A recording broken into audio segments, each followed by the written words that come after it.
Club for life.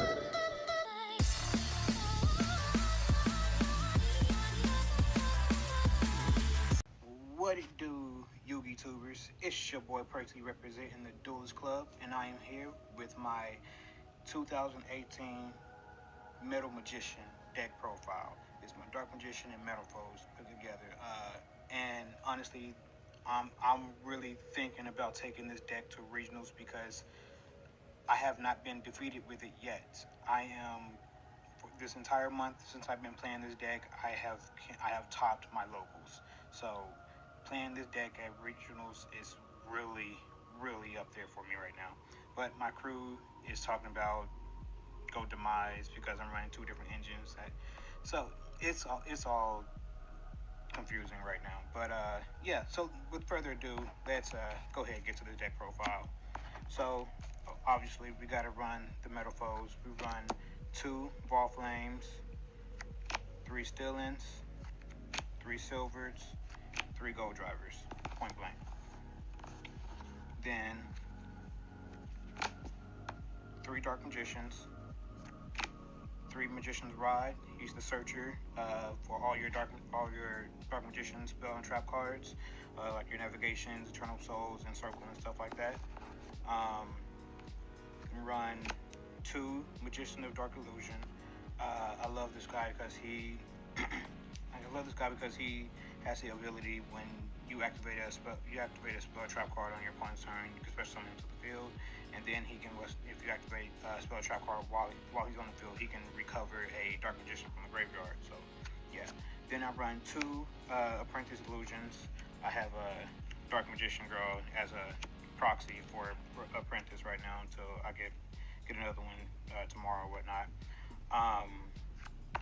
She's good because she can pitch dead cards in your hand and then add a Dark Magician to your hand, and then give your your Dark Magicians or your spellcasters a 2K boost. So who don't love a 2K boost? So easily get over of Masterpiece and stuff like that. Then I run 1 Magician's Robe.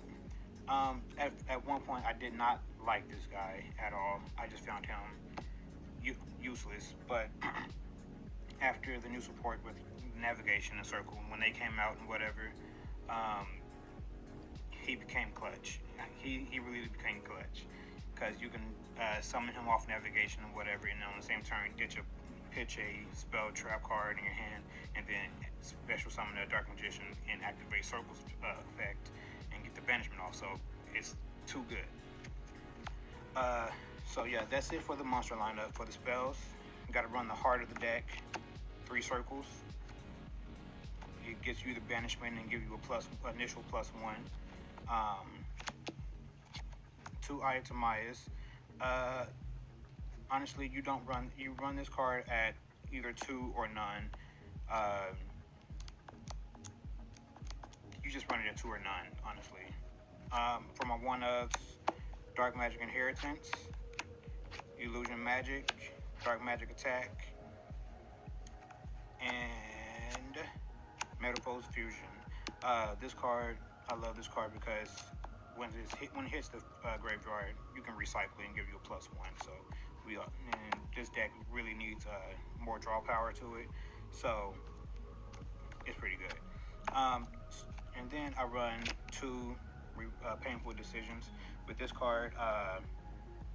With this build, sometimes you'll get double of the same scale or whatnot. So you don't draw into what you need. So this card really comes in clutch. You would add a level 4. Add a level 4 lower normal monster in your deck and to your hand or whatever by pitching the same one to the graveyard. So it gives you your skill 1 or skill 8 or whatever skill you need. So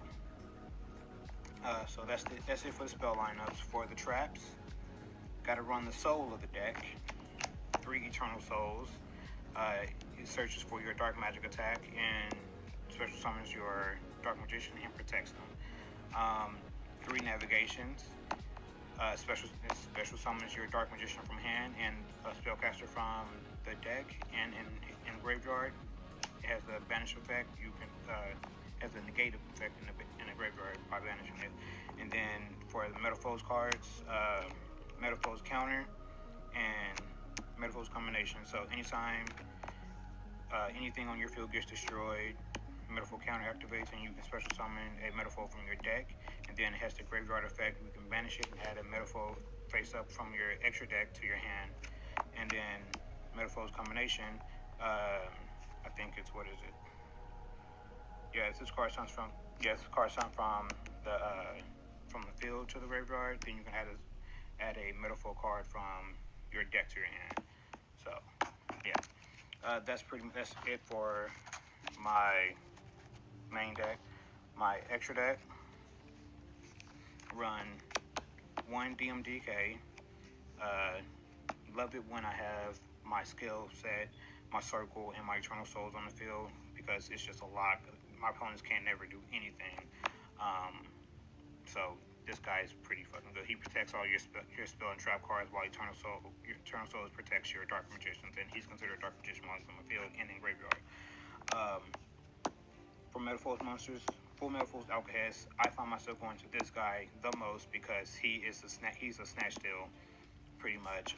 If your opponent summons a monster or does whatever on their turn, he can snatch steal a monster, and pretty much it. And that monster and him can be used as a fusion material. So Metalfoes Orichalc, because the fact that when he hits the graveyard, he can destroy another card on the field. Mithrillium, she's a bouncer. She sends 2 Metalfoes cards from your graveyard back to your deck, and then shuffle and then bounce a card on the field back to your hand or your opponent's hand. So that's it for my fusions. For my XEs, 1 Castell for bouncing, Tornado because I don't like back row, Baguska to stall just in case I have a bricky hand, Norito for negations, Photon Strike Bouncer for negations and burn, 2 Illusions for banishments, and you're gonna always run this card at 2. God damn it, that's it. Red Eyes Flare for more burn. For my links, 1 Link Spider, 1 Proxy, 1 Decode. Just because it's Decode, Link, and Proxy, like they're the generics, and they do what they do. You need them. So, and finally, my Synchros, Ignister. So he's good for this deck because I'm using pendulum monsters and whatever. So yeah, and then my lucky cards, my field cards, pretty much my tokens. So yeah, that is it for my 2018 deck profile. Again, I am Percy, representing the Duelist Club. So don't forget to like, subscribe, and comment. So I'm out. Deuce.